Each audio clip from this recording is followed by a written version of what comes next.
And as the U.S. presidential election draws ever closer, Washington's North Korea policy has become a hot-button issue. The United States has the capability to hit the regime where it hurts both financially and militarily. But how likely is a preemptive strike targeting the leadership in Pyongyang? Connie Kim takes a closer look.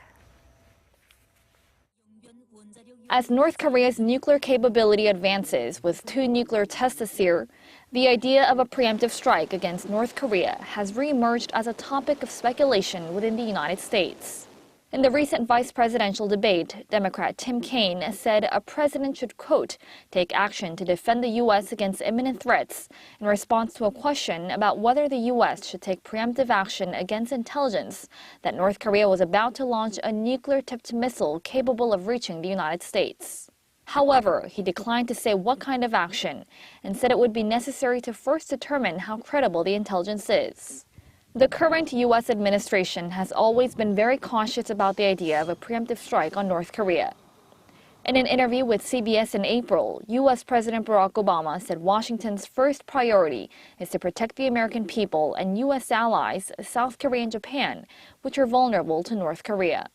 He said the U.S. could potentially destroy Pyongyang, but indicated that would not be a welcome solution, as both the humanitarian costs and South Korea's proximity to the north would both be disqualifying factors.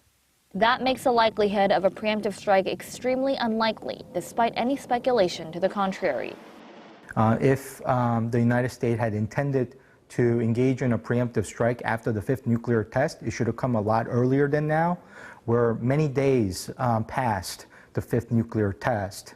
So I don't think that it is a highly probable action that the United States government is contemplating at the moment. Analysts say that Washington's position will ultimately depend on the results of the upcoming presidential election. Connie Kim, Arirang News.